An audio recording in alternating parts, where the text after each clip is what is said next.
Hey everybody, it's Missy Gluckman here from Melly Global and the Career Pivot.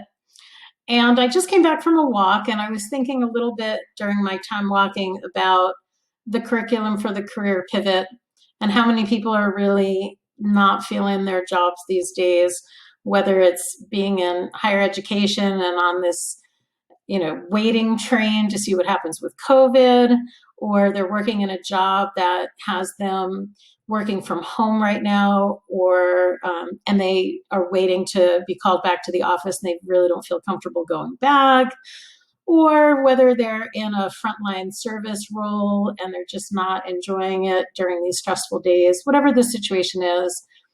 It had me thinking about the curriculum and things we're working on behind the scenes for those of you who want to learn about career pivoting, that is changing your job to potentially a completely different career path, something that you assume perhaps you need to go back to school and spend a whole bunch of money to do. And I can assure you that is not the case. I've career pivoted, I don't know, 5 times, 6 times. I haven't had to go back to school once for any of them.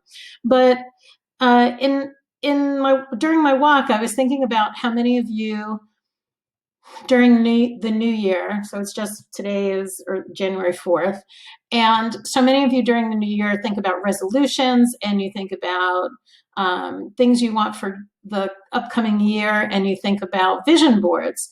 So I was thinking about a vision board around career, and I think that's something that will create an option for in the career pivot. But so much of what we need to think about with changing careers is about what our vision is. Sometimes what we do is we tend to focus so much on what we're not happy with in our work, right? Whether it's just the stress level or the commute during normal times, assuming people are commuting, or we don't like our boss, or we just don't like certain aspects of the job. And so we get very focused on that with the dissatisfaction.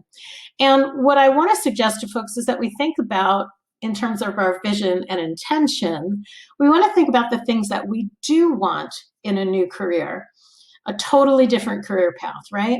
So one of the things we can reflect on in this new year is what brings you joy, and not only in work, but in your personal life.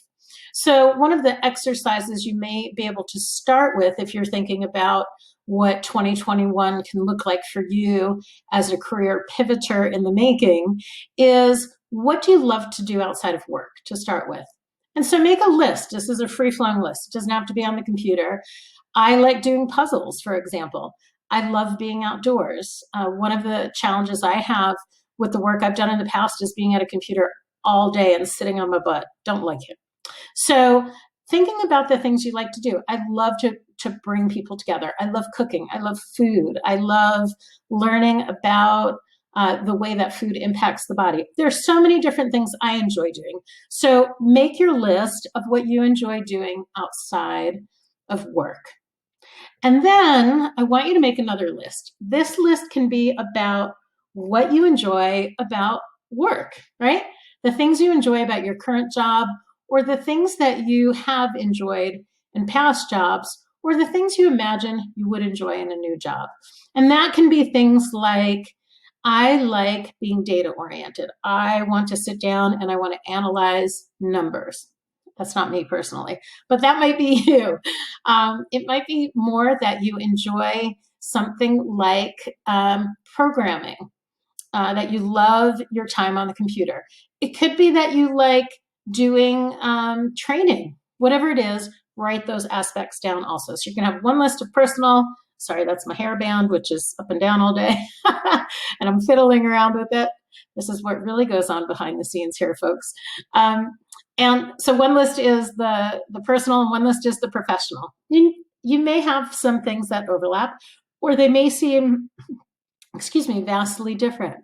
But then I want you to really look at those lists, and I want you to see where there's potential alignment. Because again, we're working on our vision. We don't want to, I think one of the worst mistakes that I can tell you as a career advisor that people do is they run from a job instead of running toward a job.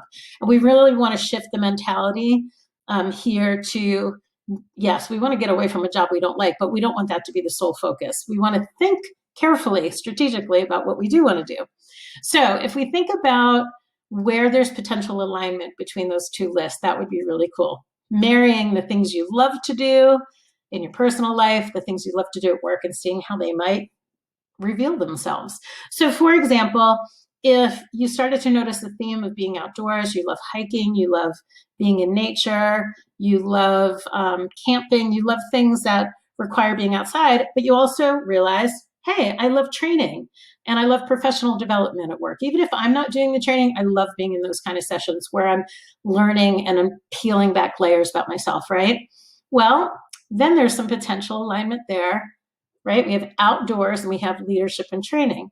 So that may lead to a job that you might not have ever thought about, something like a wilderness trip leader or someone who does professional development that's unique, specific to outdoor training. And then you want to think about, okay, what are some of the barriers to me actually doing this? Is it my own fear? Do I think I need to go back to school? Is it some training? Is that something that sounds great on paper, but when I really think about it, when it's raining outside, does that sound like really yucky and disgusting and something I don't want to do because it's work? You know, if I go camping and it rains, I can just leave. But if it's my job, I have to stay. So you have to start thinking about, okay, is that really something that I want to do potentially? Or is that something that is really my calling? And if so, what are barriers to me doing so? Do I need to go back to school? In a lot of cases, you don't. In a lot of cases, you simply just need to show that you have evidence that you can do the job. And that's one of the things I teach in the Career Pivot. So with that said, I would encourage all of you to make that first list of personal joys and that second list of professional joys and kind of meditate on them a little bit and see if something starts to bubble up for you. You may find that you see a lot of potential alignment and overlap. And that if you do, that's great. You may see none, and I can help you kind of see some of the forest through the trees in that case. And meditate on some of that and see what you think. Let me know your thoughts. I'd love to hear from you.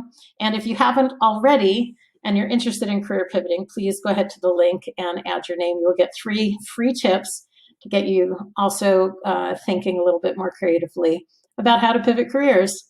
Thanks, everybody.